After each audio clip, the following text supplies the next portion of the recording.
Hello viewers and my dear students, I am Manju Kumari and I am here with our new live session that is on the topic of accommodation and its anomalies. So before moving forward, please do like, share and subscribe our YouTube channel rgcsk.edu. So let's start with the accommodation. Next slide. So the definition of accommodation. Accommodation is the mechanism by which the eye change its refractive power by altering the shape of the crystalline lens in order to focus on object at variable distance. तो definition क्या है यहाँ पे accommodation की? Basically accommodation होता क्या है? Accommodation एक मैकेनिज्म है जो कि हमारी आंखों के अंदर होती है। इसमें जो हमारी आई के अंदर जो लेंस लगा होता है क्रिस्टलाइन लेंस, उसकी जो रिफ्रैक्टिव पावर होती है बेसिकली वो चेंज होती है, जिसकी वजह से हम क्या करते हैं, वेरिएबल डिस्टेंसेस पे हम एक ऑब्जेक्ट को क्लियर देख पाते हैं। Next slide. There are theories of accommodation. Accommodation की बहुत सारी थ्योरीज हैं। यहाँ पे कुछ थ्योरीज हैं जो ये बताती हैं कि एकोमोडेशन क्या है, बेसिकली कैसे होता है, इसका प्रोसेस क्या है। The exact mechanism is not known but the principal fact is that accommodation is a feature of an increase in the curvature of the lens which affect anterior surface only. तो ये theory of accommodation क्या कहता है कि हमारी जो accommodation की mechanism है वो स्टिल अननोन है, उसको कोई नहीं बता पाया, बट कुछ प्रिंसिपल्स हैं वो ये स्टेट करते हैं कि एकोमोडेशन जो है हमारी आंखों का एक फीचर है, जिसकी वजह से क्या होता है कि जो आपका क्रिस्टलाइन लेंस होता है उसका एंटीरियर सरफेस है जो वो कर्वेचर को चेंज करता है, इंक्रीज करता है, जिसकी वजह से आप कोई भी नियर के ऑब्जेक्ट को क्लियर देख पाते हैं। Next slide. Relaxation theory of formats, capsular theory, इसको हम कैप्सुलर थ्योरी के नाम से भी जानते हैं। बेसिकली क्या बोलती है theory? He considered that lens was elastic and in normal state it is stretched and flattened by the tension of suspensory ligaments। तो बेसिकली ये थ्योरी में बताया गया है कि जो साइंटिस्ट थे उन्होंने ये कंसिडर किया जो लेंस होता है वो इलास्टिक स्टेट में होता है, जो नॉर्मल स्टेट होता है उसका, देन जब कोई भी मैकेनिज्म बनती है या प्रोसेस होता है तो उसमें जो सस्पेंसरी लिगामेंट्स होते हैं उसमें टेंशन क्रिएट होता है, जिसकी वजह से वो स्ट्रेच होता है और उसकी वजह से जो आपका क्रिस्टलाइन लेंस है उसका सरफेस जो है वो फ्लैट हो जाता है। It relax the suspensory ligaments to relieve the strain. But जब मैकेनिज्म स्टार्ट होता है देन आपके जो सस्पेंसरी लिगामेंट्स होते हैं वो रिलैक्स हो जाते हैं और क्या होता है, the lens assumes a more spherical form increasing thickness and decreasing the diameter. जब एकोमोडेशन प्रोसेस मैकेनिज्म स्टार्ट होती है तो आपके जो सस्पेंसरी लिगामेंट्स होते हैं जो आपके क्रिस्टलाइन लेंस को होल्ड करते हैं वो क्या होते हैं, रिलैक्स होते हैं, जिसकी वजह से जो उसका एंटीरियर सरफेस होता है लेंस का वो कैसा होता है, मोर स्फेरिकल होता है, बाइकॉन्वेक्स शेप का आपका क्रिस्टलाइन लेंस हो जाता है, जिसकी वजह से आपकी लेंस की पावर बेसिकली चेंज होती है, मतलब कि बढ़ जाती है। Next.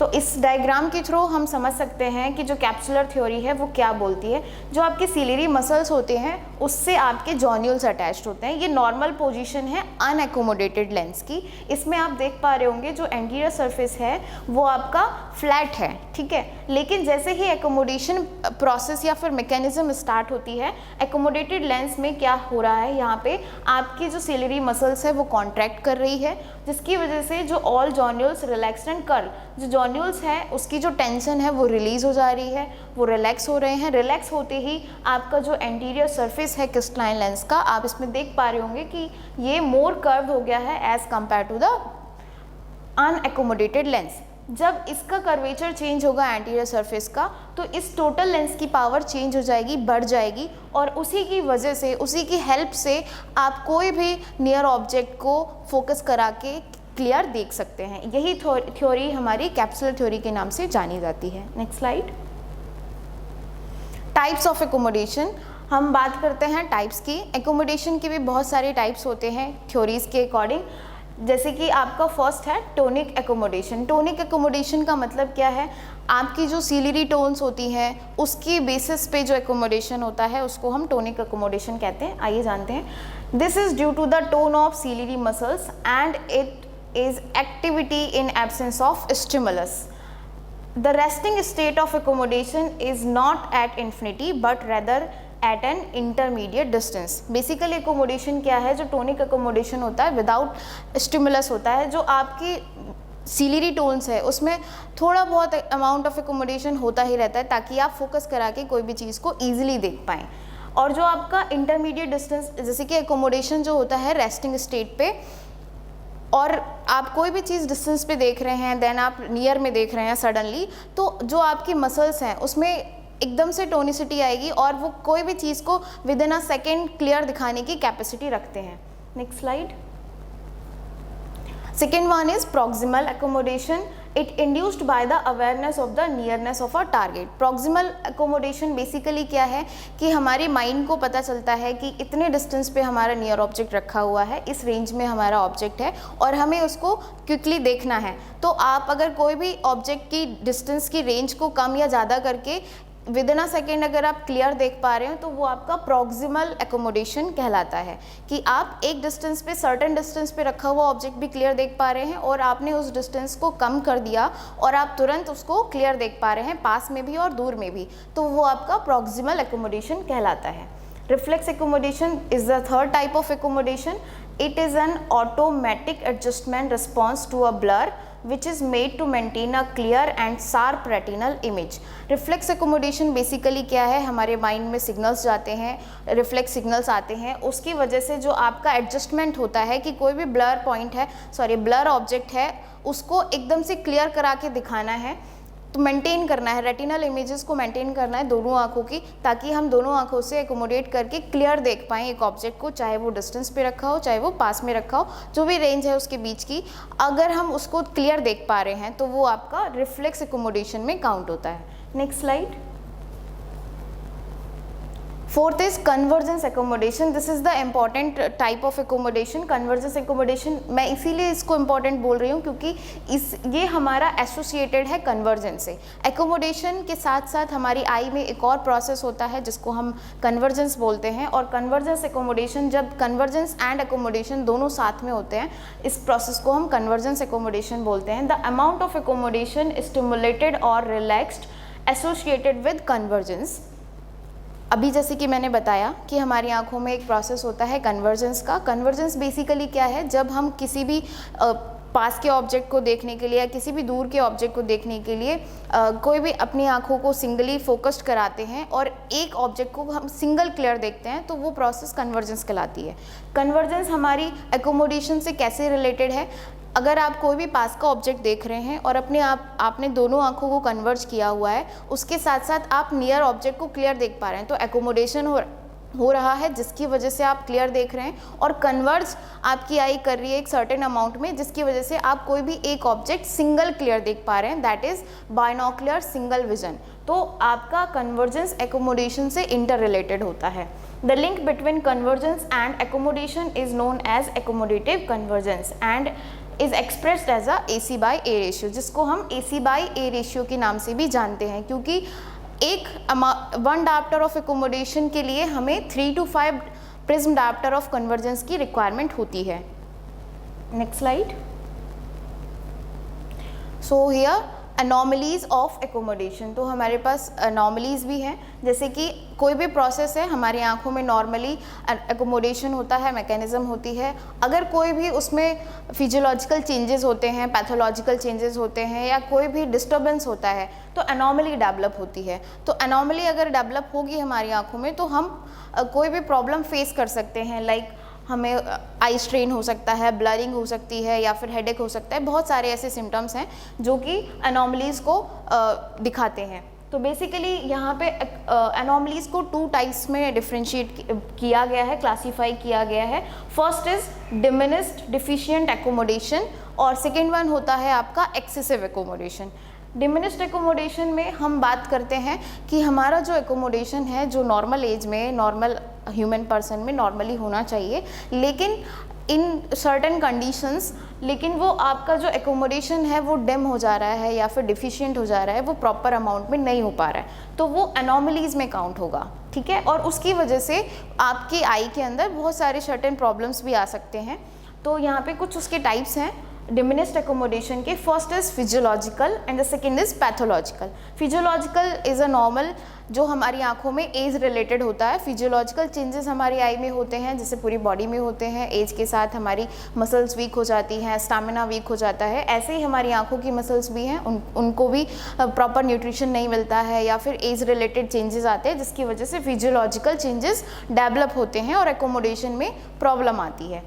Second one is pathological. Certain problems pathological भी हो सकती हैं जिसकी वजह से आपको 3 टाइप के अनोमलीज देखने को मिल सकते हैं। First is ill sustained accommodation, second is paralysis of accommodation and the third one is inertia of accommodation. So start करते हैं हम फिजियोलॉजिकल एकोमोडेशन से। This is the second classification of anomalies of accommodation. जैसे कि अभी मैंने पहली slide में बताया था कि हमने एनॉमलीज को 2 टाइप्स में डिवाइड किया हुआ है, डिमिनिस्ड एकोमोडेशन में और इंक्रीज्ड एकोमोडेशन में। डिमिनिस्ड में आपका फिजियोलॉजिकल चेंज था और दूसरा था पैथोलॉजिकल चेंजेस। इसमें आपके 2 सब टाइप्स आते हैं। फर्स्ट इज इंक्रीज का मतलब आप देख ही रहे हैं कि इंक्रीज मतलब कि एकोमोडेशन हमारी आई के अंदर हो रहा है बट जितनी हमें रिक्वायरमेंट थी उससे ज़्यादा हो रहा है जिसकी वजह से एक एनॉमली डेवलप हुई है। तो उसके 2 सब टाइप हैं। पहला है एक्सेसिव एकोमोडेशन हो जाना, दूसरा है spasm of accommodation which is also related या फिर associated with the excessive accommodation. Next slide. This is the presbyopia. Presbyopia is also a physiological insufficiency या फिर physiological anomaly of the accommodation. This is the physiological change in our eye. Presbyopia is a condition of physiological insufficiency of accommodation leading to a progressive fall in near vision. Simple सी बात है, हम accommodate करते हैं, हमारी आई accommodate करती है किसी भी नियर ऑब्जेक्ट को क्लियर देखने के लिए। जो डाइवर्जिंग रेज हमारे नियर ऑब्जेक्ट से आती है हम उसको कन्वर्ज करा के रेटिना पे फोकस कराते हैं। हमारी आई के अंदर ये मैकेनिज्म होता है तभी हम किसी भी नियर ऑब्जेक्ट को देख पाते हैं। लेकिन कुछ फिजियोलॉजिकल चेंजेस हमारी आई में हो जाते हैं जिसकी वजह से आपका नियर जो ऑब्जेक्ट है वो क्लियर नहीं दिख पाता है। वो एक कंडीशन ये भी है कि प्रेसबायोपिया में क्या होता है, एक फिजियोलॉजिकल इनसफिशिएंसी आ जाती है एकोमोडेशन की जिसकी वजह से आपका जो नियर विजन है वो फॉल करता चला जाता है, वो आपका डाउन होता चला जाता है। इस कंडीशन को हम प्रेसबायोपिया बोलते हैं। This is a age related physiological changes in our I. Next slide. तो प्रेसबायोपिया की बेसिकली पैथोफिजियोलॉजी क्या है, होता क्यों है, कौन सी एज में होता है, क्या क्या रीजंस हैं, आइए देखते हैं। In emmetropic eye the far point is at infinity and near vision varies with the age. Simple सी बात है, हमारी आई के अंदर बहुत सारे प्रोसेसेस होते हैं, फिजियोलॉजिकल चेंजेस होते हैं। जैसे कि हमारी इमेट्रोपिक आई होती है जो नॉर्मल आई कहते हैं हम जिसको। नॉर्मल आई का जो फार पॉइंट होता है मतलब कि जो जितनी ही डिस्टेंस पे हम दूर का क्लियर देख पाते हैं वो हमारा एक इन्फिनाइट काउंट होता है, इन्फिनिटी तक हम क्लियर देख पाते हैं। लेकिन जो हमारा नियर विजन होता है वो एज के साथ वेरी करता है कि हम इतना नियर विजन इतने एज में देख पाएंगे और जैसे जैसे हमारी एज बढ़ती चली जाती है हमारा जो नियर विजन है वो उसकी जो फार पॉइंट होता है ऐसे वो इन्फिनिटी पे रहता है, नियर पॉइंट वेरी करता चला जाता है टाइम के साथ। यहाँ पे आपको दिख रहा होगा 7 सेंटीमीटर एट 10 ईयर्स। जब कोई भी बच्चा 10 ईयर्स का होता है जो उसका नॉर्मल रीडिंग पॉइंट होता है वो 7 सेंटीमीटर तक होता है। मतलब कि आप समझ सकते हैं 7 सेंटीमीटर कितना कम है। जो रीडिंग पॉइंट है उसका 7 सेंटीमीटर तक वो बहुत क्लियर देख सकता है। नॉर्मली जैसे जैसे एज बढ़ती चली जाती है आपका रीडिंग पॉइंट रिसीड करता चला जाता है। एट द एज ऑफ 35 जो उसका रीडिंग पॉइंट होता है वो 25 सेंटीमीटर होता है, क्योंकि बच्चों में जो मसल्स होती हैं हाइपर एक्टिव होती हैं और उनकी जो फिजियोलॉजिकल कैपेबिलिटी होती है वो बहुत अच्छी होती है, जो एज के साथ डाउन होती चली जाती है। जैसे कि 35 की एज में जो नॉर्मल नियर विजन पॉइंट है वो आपको 25 है जो कि नॉर्मल रेंज है। लेकिन जैसे जैसे एज बढ़ेगी आपका नियर पॉइंट बढ़ता चला जाएगा, रिसीड करता चला जाएगा। यहाँ पे आप देख पा रहे होंगे एट 45 ईयर्स जो नॉर्मल रीडिंग पॉइंट है वो आपका 33 सेंटीमीटर तक जा चुका है। जैसे कि कोई 7 सेंटीमीटर पे बच्चा क्लियर देख पा रहा है, वो बहुत पास से देख रहा है बट फिर भी क्लियर देख पा रहा है, मतलब कि उसकी आई के अंदर एकोमोडेशन बहुत अच्छा है, कन्वर्जेंस बहुत अच्छा है। एट द एज ऑफ 35 उसका जो रीडिंग पॉइंट पहुंच गया है वो 25 सेंटीमीटर पहुंच गया, लेकिन इसको नॉर्मल रेंज में ही काउंट किया जाता है क्योंकि हमारा जो नॉर्मल रीडिंग पॉइंट होता है वो 25 सेंटीमीटर तक होता है। लेकिन अब 33 सेंटीमीटर आपका नॉर्मल रीडिंग रेंज से थोड़ा बियॉन्ड है, वो बढ़ गया है, लेकिन इसका मतलब ये नहीं है कि आप उसको क्लियर नहीं देख पाएंगे। आप with the help of spectacle उसको क्लियर देख सकते हैं नॉर्मल रेंज में ला करके। Since we usually read from 25 centimetre, जैसे कि मैंने अभी बताया कि जो हमारा नॉर्मल रीडिंग रेंज होता है वो 25 सेंटीमीटर होता है, वी कैन रीड कंफर्टेबली। उस रेंज में हम 25 सेंटीमीटर की डिस्टेंस तक कोई भी हम नियर ऑब्जेक्ट अगर देखेंगे तो हमें बहुत क्लियर दिखता है, कंफर्टेबल दिखता है और कोई भी एस्थेनोपिक सिम्टम्स हमारी आई में डेवलप नहीं होते हैं। But after age of 40 the near point recedes beyond normal reading और वर्किंग रेंज। जो हमारा 40 के बाद का जो चेंजमेंट होता है नियर पॉइंट का वो बढ़ता चला जाता है और जिसकी वजह से हमारी आई में नियर पॉइंट या फिर नियर विजन को देखने में डिफ़िकल्टी होती है और कोई भी वर्किंग रेंज में हम काम कर रहे होते हैं, हम हैबिचुअल हो जाते हैं उसके, तो हम उसमें नहीं कर पाते हैं, तो वो हमारे लिए अनकम्फर्टेबल हो जाता है। This falling in near vision due to age-related decrease in amplitude of accommodation is called presbyopia। अब यहाँ पे आप देख पा रहे होंगे कि आपका जो नियर पॉइंट है, नियर विजन जो है वो आपका उसमें एम्पलीट्यूड ऑफ अकोमोडेशन बहुत हाई है, इसमें और डाउन हो गया, इसमें अगेन डाउन हो गया। तो एम्पलीट्यूड ऑफ अकोमोडेशन हमारा एज के साथ कम होता चला जा रहा है और इसी कंडीशन को हम क्या बोलते हैं, प्रेसबायोपिया बोलते हैं। ये आपकी पैथोफिजियोलॉजी है जो कि एक प्रेसबायोपिक आई में होती है। Next slide. इसके कॉजेज़ क्या क्या हैं? Age related changes in the lens. Basically lens में ही हमारा एकोमोडेशन होता है, लेंस की वजह से ही एकोमोडेट करके हम किसी भी नियर ऑब्जेक्ट को क्लियर देख पाते हैं। तो अगर आपकी क्रिस्टलाइन लेंस में कोई भी चेंजेस आएंगे तो डेफिनेटली आपके एकोमोडेशन में इफेक्ट आएगा, ठीक है। तो अगर एज के साथ साथ आपके क्रिस्टलाइन लेंस में कुछ चेंजेस आ रहे हैं, जैसे कि decrease in the elasticity of lens capsule, अगर आपके लेंस के कैप्सूल में उसकी इलास्टिसिटी कम हो गई है तो आपका जो लेंस है वो स्फेरिकल नहीं हो पाएगा, मोर स्फेरिकल नहीं होगा, तो उसकी पावर इंक्रीज नहीं होगी और वो जो डाइवर्जिंग रेज हमारे नियर ऑब्जेक्ट से आ रही हैं उसको वो फोकस नहीं करा पाएगा, जिसकी वजह से आपकी जो नियर ऑब्जेक्ट की इमेज है वो क्लियर नहीं बन पाएगी। Again, presbyopic increase in size and hardness of the lens substance। Basically lens protein का बना होता है, इसमें बहुत सारे मटेरियल मॉलिक्यूल्स होते हैं। अगर उसके साइज में और उसके मॉलिक्यूल्स में हार्डनेस आ रही है तो इसका मतलब क्या है कि आपका जो लेंस है वो कैपेबल नहीं है कि वो अपने शेप को चेंज कर पाए। इनिशियली वो फ्लैट होता है एंटीरियर सरफेस से, लेकिन जब एकोमोडेशन होता है तो दोनों ही सरफेस बाइकॉन्वेक्स हो जाते हैं और जिसकी पूरा लेंस बाइकॉन्वेक्स हो जाता है, जिसकी वजह से आप क्लियर देख पाते हैं, जो डाइवर्जिंग रेज आ रही है उसको फोकस करा पाते हैं। लेकिन जब आपका लेंस मटेरियल ही हार्ड हो गया है तो वो क्या करेगा, आपके जो डाइवर्जिंग रेज आ रही है उसको फोकस नहीं करा पाएगा क्योंकि वो अपना सरफेस जो है चेंज नहीं कर पा रहा है, स्फेरिकल नहीं हो पा रहा है। इसकी वजह से आपको नियर पॉइंट को देखने में प्रॉब्लम आ सकती है और वही एक मेन कॉज होता है प्रेसबायोपिया का। Age related decline in ciliary muscles power. Simple सी बात है, हमारे एज के साथ जैसे जैसे हमारी एज बढ़ती है हमारी मसल्स वीक होती चली जाती है। सीलियरी मसल्स हमारे एकोमोडेशन में बहुत इंपॉर्टेंट रोल प्ले करती है। एज के साथ साथ जैसे एज बढ़ेगी हमारी सीलियरी मसल्स भी वीक होंगी, जिसकी वजह से आपके जॉन्यूल्स हैं उनको रिलैक्स होने में प्रॉब्लम होगी और अगेन शेप चेंज नहीं होगा तो हमारी रेज फोकस नहीं हो पाएंगी रेटिना पे, क्योंकि जो आपका क्रिस्टलाइन लेंस है वो शेप नहीं चेंज कर रहा है, जिसकी वजह से आपको नियर विजन में प्रॉब्लम आएगी। Next slide. इसके कुछ क्लिनिकल फीचर्स होते हैं, क्योंकि फिजियोलॉजिकल चेंज है तो जो पेशेंट है या फिर जो कोई पर्सन है उसके अंदर एनॉमली डेवलप हुई है तो उसको कुछ ना कुछ फीचर साइन एंड सिम्टम्स उसको फील होंगे। तो क्या क्या साइन एंड सिम्टम्स होते हैं एक प्रेसबायोपिक पेशेंट के अंदर? Difficulty in near vision, definitely उसको नियर विज़न में प्रॉब्लम आएगी, क्योंकि जैसे कि हम बता रहे हैं एकोमोडेशन होता है तभी हम कोई नियर की चीज़ देख पाते हैं। अगर हमारे एकोमोडेशन में कोई भी प्रॉब्लम आ रही है, कोई भी हैम्पर हो रहा है, कोई भी इफेक्ट आ रहा है तो हमारा नियर विज़न डिफ़िकल्ट हो जाएगा, क्लियर नहीं देख पाएंगे हम। Asthenopic symptoms due to fatigue of ciliary muscles are also a complaint after doing any near work.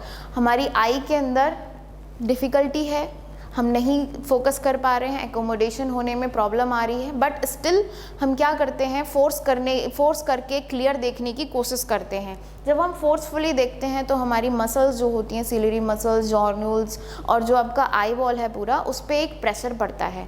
Pressure पड़ने की वजह से आपकी आई के अंदर एक स्ट्रेन डेवलप होता है, एस्थेनोपिक सिम्टम्स डेवलप होते हैं, आई एक हो सकता है, हेडेक हो सकता है और सिलियरी मसल्स में फटीग हो सकता है। बहुत सारे ऐसे सिम्टम्स हैं जो एक पेशेंट फील करता है। जब फोर्सफुली कोई भी नियर का वर्क करने की कोशिश करते हैं तो ये सारे सिम्टम्स डेवलप होते हैं। Disturbance of convergence, intermittent diplopia. अब सिंपल सी बात है, जब मैंने आपको टाइप्स बताए थे एकोमोडेशन के, तो हमारा लास्ट एकोमोडेशन का जो टाइप था वो था convergence accommodation.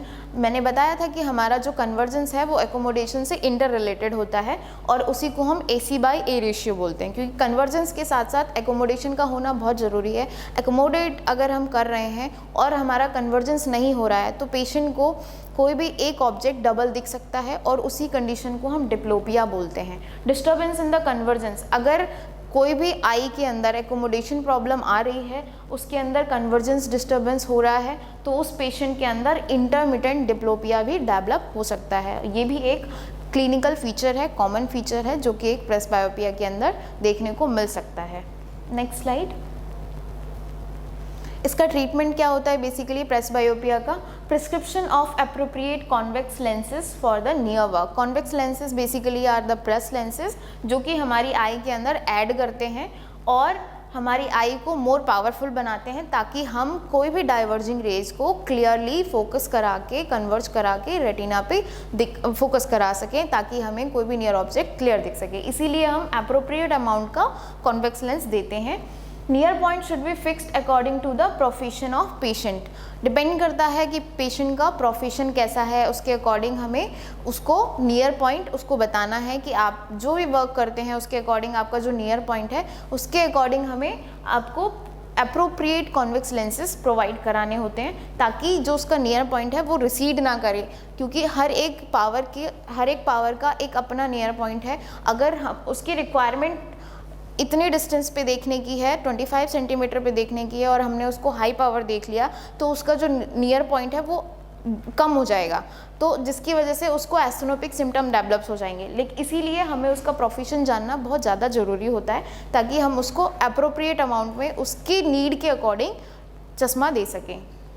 Next point, weakest convex lenses with which one can see clearly at near should be prescribed। अगर कोई भी अर्ली प्रेसबायोप्स है या फिर स्टार्टिंग एज का प्रेसबायोपिक पेशेंट है तो उसको हमें फुल करेक्शन नहीं देना होता है। हमें ट्राई करना है कि उसकी आई के अंदर जो बचा हुआ एकोमोडेशन प्रोसेस है, जो मैकेनिज्म है जो हो रहा है, उसको हम होने देंगे। उसके साथ साथ जितना अमाउंट है जो वो नहीं कर पा रहा है उतने अमाउंट का हम कॉन्वेक्स लेंस देंगे, ताकि दोनों हमारी आंखों के अंदर भी थोड़ा बहुत अमाउंट ऑफ एकोमोडेशन हो रहा है और जो नहीं हो पा रहा है बाकी हम आर्टिफिशियल लेंस लगा के हम उसको एकोमोडेट कराएंगे, ताकि हमारी आंखों का भी नॉर्मल प्रोसेस होता रहे और हमने जो बचा हुआ था जो नहीं देख पा रहे थे उसको लगा के हम क्लियर देख सकें। इसीलिए हमें वीकेस्ट कॉन्वेक्स लेंस देने चाहिए ताकि वो नियर पॉइंट को क्लियर देख सके और उसको एस्थेनोपिक सिम्टम्स डेवलप ना हो। Over correction will cause asthenopic symptoms. यहाँ पे मैंने बता चुकी हूँ कि हमें क्यों वीकेस्ट कॉन्वेक्स लेंस देने चाहिए। अगर हम फुल करेक्शन दे देंगे तो उसकी आई के अंदर भी तो थोड़ा अमाउंट ऑफ एकोमोडेशन हो रहा होगा। अगर आपने फुल करेक्शन दे दिया तो वो ओवर हो जाएगा और जिसकी वजह से पेशेंट की आई में एस्थेनोपिक सिम्टम्स डेवलप होंगे। Surgical correction are also available. Spectacle के साथ साथ बहुत सारे ऐसे ऑप्शन और भी आते हैं जिसकी वजह से हम प्रेसबायोपिया को ट्रीट करते हैं, जैसे कि आपका सर्जिकल करेक्शन है, उसमें हम आईओएल इम्प्लांट करके मल्टीफोकल आईओएल इम्प्लांट करते हैं, जिसकी वजह से आपको नियर एंड डिस्टेंस दोनों ही एक साथ क्लियर दिखते हैं। Next slide. Second one is insufficiency of accommodation. ये हमारी सेकेंड अनोमली है जो कि हमारी आई में डेवलप होती है। A condition in which the accommodative power is constantly less than the lower limit of normal range according to the patient age. Insufficiency का मतलब ही समझ में आ रहा है यहाँ पे कि जो सफिशिएंट अमाउंट में हमारी आई के अंदर एकोमोडेशन होना चाहिए था वो नहीं हो पा रहा है और वो कॉन्स्टेंटली लो होता है। जैसे कि हम कोई भी पास का काम कर रहे हैं, हम नहीं देख पा रहे हैं, हम लॉन्ग टर्म तक कोई भी नियर वर्क करना चाहते हैं लेकिन हम नहीं कर पा रहे हैं बिकॉज ऑफ इनसफिशिएंसी, एकोमोडेट नहीं कर पा रहे हम, तो इसी कंडीशन को हम इनसफिशिएंसी ऑफ एकोमोडेशन बोलते हैं, जो कि नॉर्मल एज के लोगों में भी, पेशेंट में भी होती है। Next slide. इसकी इटियोलॉजी क्या क्या है, क्यों ऐसा हो रहा है? नॉर्मल एज में तो नहीं होना चाहिए, नॉर्मली डेवलप नहीं होनी चाहिए यूजुअली, बट अगर स्टिल हो रही है तो उसकी कुछ इटियोलॉजी हो सकते हैं, कॉजेज हो सकते हैं। प्रीमेच्योर स्क्लेरोसिस ऑफ लेंस, मतलब कि आपका यहाँ पे लेंस हार्ड हो रहा है एज से पहले, एज रिलेटेड चेंजेस हो रहे थे प्रेसबायोपिया में जिसकी वजह से लेंस हार्ड हो रहा था, तो वो नॉर्मल फिजियोलॉजिकल चेंजेस थे। लेकिन इसमें क्या है कि आपके एज से पहले ही लेंस हार्ड हो गया है, प्रीमेच्योर स्क्लेरोसिस हो गई है, weakness of ciliary muscles due to systemic causes such as illness, anaemia, malnutrition, diabetes, pregnancy and stress. बहुत सारे ऐसे अदर रीजंस भी होते हैं जिसकी वजह से आपकी आई के अंदर चेंजेस आते हैं। ज़रूरी नहीं है कि फिजियोलॉजिकल चेंजेस हैं तो फिजियोलॉजिकल ही हो, पैथोलॉजिकल भी हो सकते हैं। कोई भी आपकी आई के अंदर सिस्टमिक, आपकी बॉडी के अंदर सिस्टमिक इलनेस है, वो आपकी पूरी बॉडी पे अफेक्ट करेगा, आपकी आई पे भी अफेक्ट करेगा, जिसकी वजह से हो सकता है आपकी सिलियरी मसल्स वीक हो जाएं, या फिर कोई एनीमिया है, मल न्यूट्रिशन है, आप प्रॉपर न्यूट्रिशन नहीं ले रहे हैं, इलनेस है, प्रेगनेंसी है या स्ट्रेस ले रहे हैं आप, ठीक है, तो उसकी कंडीशन में भी आपकी आई की मसल्स हैं जो वीक हो जाती हैं और प्रॉपर जब वर्क नहीं करेंगी तो एकोमोडेशन में इफेक्ट आएगा और इसकी वजह से आपकी आई के अंदर इनसफिशिएंसी ऑफ एकोमोडेशन डेवलप होता है। Weakness of ciliary muscles due to local cause such as POAG and cyclitis, मतलब कि यहाँ पे ये है कि हमारी आई के अंदर लोकल कॉजेज़ की वजह से भी अकोमोडेशन में इनसफिशिएंसी हो सकती है, जैसे कि POAG, primary open angle glaucoma भी हो रहा है अगर किसी को, या फिर साइक्लाइटिस हो रही है, तो उस कंडीशन में भी आपकी मसल्स में प्रॉब्लम आएगी, अफेक्ट करेगा वो, और जब अफेक्ट आएगा तो उसकी वजह से आपकी मसल्स वीक होंगी, एकोमोडेशन में प्रॉब्लम आएगी, चेंजेस होगा और आपको इनसफिशिएंसी ऑफ एकोमोडेशन देखने को मिल सकता है। Next slide. इसके क्लिनिकल फीचर्स क्या हो सकते हैं, ये अगर हम कंपेयर करें इनसफिशिएंसी ऑफ एकोमोडेशन को प्रेसबायोपिया से, तो बहुत ही कॉमन रिलेशन मिलता है हमको इनसफिशिएंसी ऑफ एकोमोडेशन का और प्रेसबायोपिया का। Features of eye strain and asthenopia, headache, eye strain, irritability of eye, near vision is blur, disturbance of convergence, intermittent diplopia. These all are the features are common as compared to the presbyopia. जैसे कि हमने last presbyopia के features देखे थे तो उसमें भी ये सारे फीचर्स हमें मिले थे। तो इसमें क्या होता है, बेसिकली एज से पहले ही आपको इनसफिशिएंसी होने लगी एकोमोडेशन की, लेकिन उसमें क्या था, प्रेसबायोपिया में आपका एज रिलेटेड चेंजेस थे। तो इसमें कंफ्यूज नहीं होना है कि accommodation, insufficiency of accommodation and presbyopia दोनों ही सेम है, नहीं, वो एज से पहले हो रहा है इनसफिशिएंसी, और वो प्रेसबायोपिया एक फिजियोलॉजिकल चेंज है जो एज के साथ होता है, ठीक है। Next slide.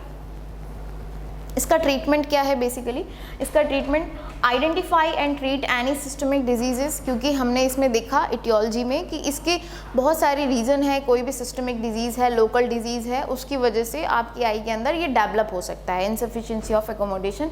तो अगर कोई भी सिस्टमिक डिजीजेस है, मान लेते हैं कि उसकी आई के अंदर उसकी बॉडी में स्ट्रेस है, या फिर कोई प्रेग्नेंट वूमन है, या फिर उसकी बॉडी में डायबिटीज़ है, उसको डायबिटीज़ है, तो ऐसे सिम्टम, अगर ऐसे उसको सिस्टमिक डिजीजेस डेवलप्ड हैं तो उसकी वजह से क्या हो सकता है, उसको इनसफिशिएंसी ऑफ एकोमोडेशन होता है। तो मेन कॉज हमें ट्रीट करना है ताकि हम उसको ट्रीट कर सकें। तो अगर हम डायबिटीज़ पे कंट्रोल करेंगे, स्ट्रेस पे कंट्रोल करेंगे, तो हमारा इनसफिशिएंसी ऑफ एकोमोडेशन भी ट्रीट हो जाएगा। Refractive error should be corrected. अगर कोई भी पेशेंट को या फिर किसी भी पर्सन को रिफ्रैक्टिव एरर है तो उस पेशेंट के हमें उसको रिकमेंड करना है या उसको सजेस्ट करना है, उसको एडवाइस करना है कि फुल रिफ्रैक्टिव करेक्शन हमें उसको पहनाना है, ताकि ये जो मैकेनिज्म है वो आपकी आई के अंदर प्रॉपर होती रहे। Weakest convex lens should be prescribed after recovery, additional correction should be made from time to time. यहाँ पे लास्ट पॉइंट बहुत इंपॉर्टेंट है इनसफिशिएंसी ऑफ एकोमोडेशन में। इसमें ये है कि अगर किसी भी कॉज की वजह से आपकी आई के अंदर इनसफिशिएंसी ऑफ एकोमोडेशन डेवलप हो गया है और वो ठीक हो रहा है, आपने कॉन्वेक्स लेंस दिया, बिकॉज कॉन्वेक्स लेंस देने के बाद आफ्टर अ टाइम वो ठीक हो रहा है, रिकवर कर रहा है, तो हमें जो उसका लेंस है जो हमने पहले प्रिस्क्राइब किया था उसकी पावर को हमें time to time slow down करते रहना है, क्योंकि उसकी आई के अंदर रिकवरी हो रही है। और जब आई के अंदर रिकवरी हो रही है, एकोमोडेशन प्रॉपर बेटर हो रहा है, तो हमें आर्टिफिशियल जो हम एकोमोडेशन दे रहे हैं उसको हमें स्लो डाउन करना होगा ताकि आई प्रॉपर वर्क कर सके। Next slide. This is the third one, accommodative treatment, accommodative exercises. तो जैसे कि हमारी बहुत सारे पेशेंट होते हैं जिनको पावर नहीं होती है बट स्टिल उनकी आई के अंदर एनॉमली डेवलप होती है, तो हम कुछ एक्सरसाइजेस बताते हैं जिसकी वजह से मसल्स जो वर्क करें और हमारी आई के अंदर जो एकोमोडेशन मैकेनिज्म हो रही है, कन्वर्जेंस मैकेनिज्म हो रही है, वो हमारी आई के अंदर प्रॉपर होने लगे। तो while doing exercises the patient should wear distance correction. अगर कोई भी डिस्टेंस करेक्शन है पेशेंट का तो उसको लगा के ही एक्सरसाइजेज करनी है। Should be done simultaneously for both eyes even if associated with convergence, if associated with convergence insufficiency.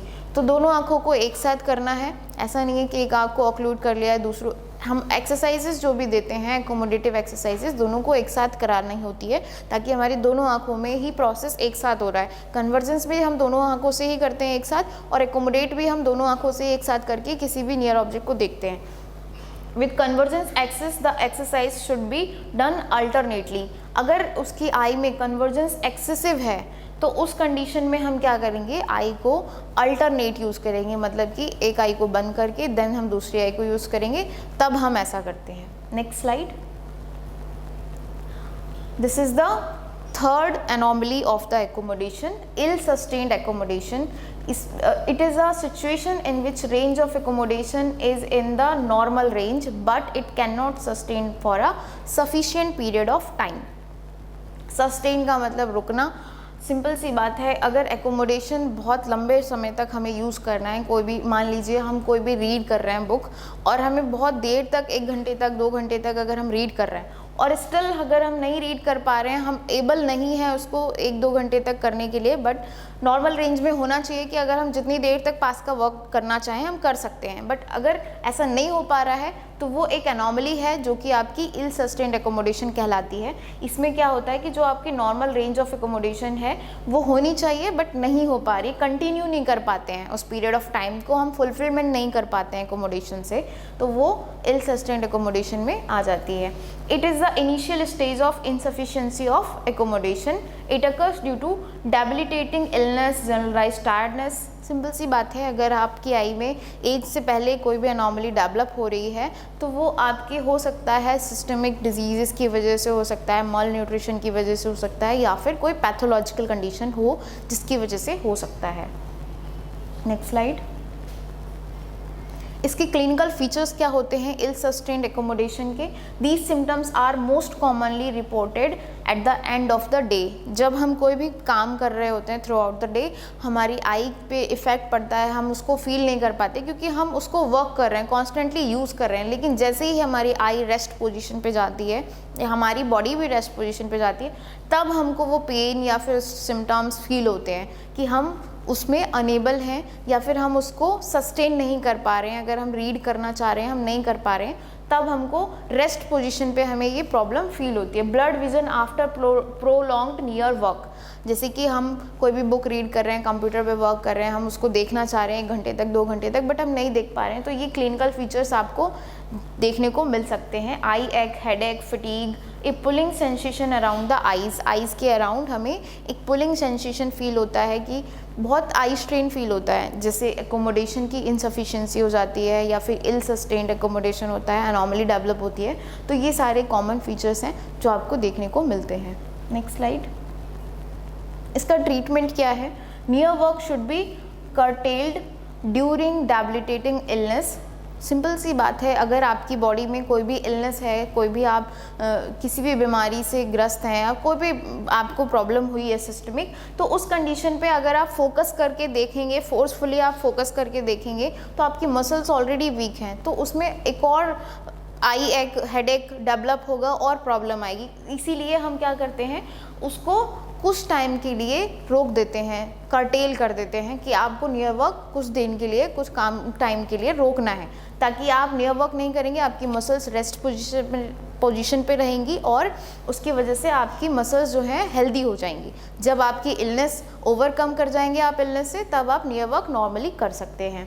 General tonic measures should be taken, illumination and reading posture should be improved. Simple सी बात है, अगर आप कोई भी bad illumination में या bad posture में बैठ के आप काम करते हैं तो आपकी आई पे एडवर्स इफेक्ट पड़ता है और उसकी वजह से आपकी आई में एनॉमली डेवलप हो सकती है, तो हमें इसको अवॉइड करना है। Next slide. This is the inertia of accommodation. Again anomaly है एक. It is a condition in which a patient face difficulty in altering the range of accommodation.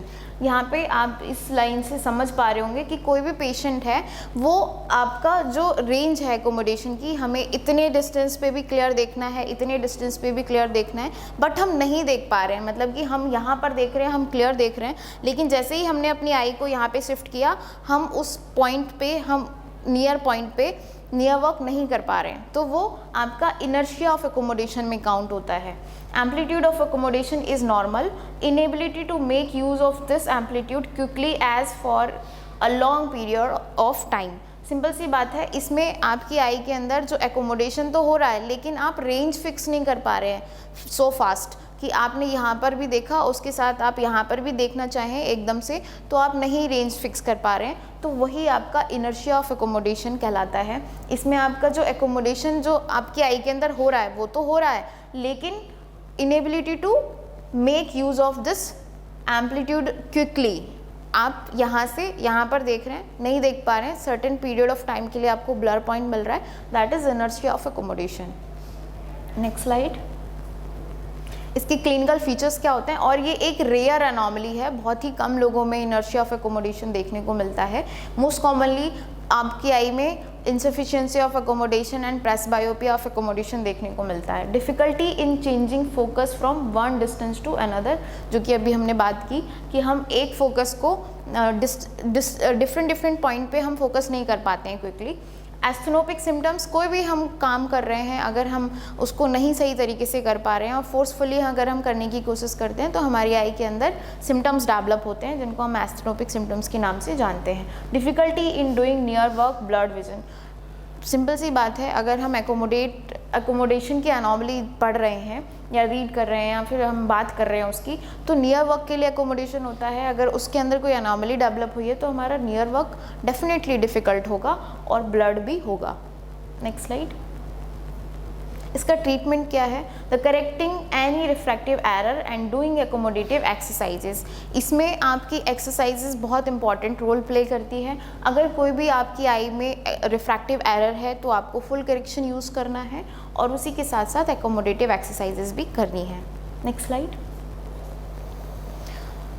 Paralysis of accommodation also known as cycloplegia, a complete absence of accommodation. अभी हम बात कर रहे थे कि हमारी आई के अंदर एब्सेंस हो जाता है, मतलब कि डिमिनिश्ड एकोमोडेशन होता है, तो एक कंडीशन आती है पैरालिसिस, जब हमारी आई के अंदर एकोमोडेशन होता ही नहीं है, तो उस कंडीशन को हम साइक्लोप्लीजिया के नाम से भी जानते हैं, जिसमें हमारा एकोमोडेशन एब्सेंट होता है कम्प्लीटली। इसके कॉजेज़ हैं, कॉजेज़ क्या हैं इसके? Atropine and other parasympatholytic drugs. कोई भी अगर हम साइक्लोप्लीजिक ड्रग यूज़ कर रहे हैं जिसकी वजह से हमारा जो एकोमोडेशन है वो पैरालाइज हो जा रहा है, तो उस कंडीशन को हम पैरालिसिस ऑफ एकोमोडेशन बोलते हैं या फिर साइक्लोप्लीजिया भी बोलते हैं। Internal ophthalmoplegia due to neuritis, diabetes, meningeal disease such जैसे कि आपकी आई के अंदर मेनिंजियल डिजीज़ हो रही हैं ब्रेन के अंदर, या फिर न्यूराइटिस हो रहा है, या फिर आपकी आई के अंदर डायबिटीज़, आपकी बॉडी में डायबिटीज़ है, कोई भी सिस्टमिक डिजीज़ है, तो उस कंडीशन में आपको इंटरनल ऑप्थेल्मोप्लीजिया हो सकता है। कंप्लीट थर्ड नर्व पैरालिसिस, जो आपकी ऑक्लोमोटर नर्व होती है, अगर उसमें कोई भी पैरालिसिस हो जाती है जिसकी वजह से आपकी आई के अंदर ये सब चेंजेस हो रहे हैं, अगर वही नर्व पैरालाइज हो जाए तो आपकी ना सीलियरी मसल्स में सिग्नल जाएगा और ना ही आपका लेंस चेंज होगा, उसका सरफेस चेंज होगा, ना ही आप नियर ऑब्जेक्ट देख पाएंगे, क्योंकि आपका जो सिग्नल पहुंचाने वाला मेन जो नर्व था वो ही डैमेज हो गया, वही पैरालाइज हो गया, इसीलिए हम इसको पैरालिसिस ऑफ एकोमोडेशन भी बोलते हैं। Some systemic treatment such as antihypertensive, antidepressive, अगर कुछ ऐसे ट्रीटमेंट भी होते हैं जो कि हमारी आई के अंदर एडवर्स इफेक्ट देते हैं, जैसे कि एंटी हाइपरटेंसिव, एंटी डिप्रेसेंट, जो कि आपकी आई के अंदर पैरालिसिस कॉज कर सकते हैं। ठीक है, नेक्स्ट स्लाइड। इसके क्लिनिकल फीचर्स क्या होते हैं पैरालिसिस ऑफ एकोमोडेशन के? ब्लड विजन एट नियर का अगर हम फोकस भी करने की कोशिश करें फोर्सफुली, बट हम तब भी नहीं देख पाते हैं। फोटोफोबिया, हम कोई भी ग्लेरिंग, जैसे कि आप कहीं भी सनलाइट में जा रहे हैं, हाई इल्यूमिनेशन वाले पॉइंट पे जा रहे हैं, तो आप उसको नहीं देख पाएंगे, आपको ग्लेरिंग होगी। एनलार्ज प्यूपिल, उसमें जब हम साइक्लोप्लीजिक यूज़ करते हैं तो आपकी पिपल जो होती है डायलेट हो जाती है, इनलार्ज हो जाती है और पैरालिसिस हो जाती है। इसका ट्रीटमेंट क्या होता है? Find out the exact cause and eliminate, जो भी इसका कॉज है उसको हमें फाइंड आउट करना है, उसको एलिमिनेट करना है, पैरालिसिस चली जाएगी।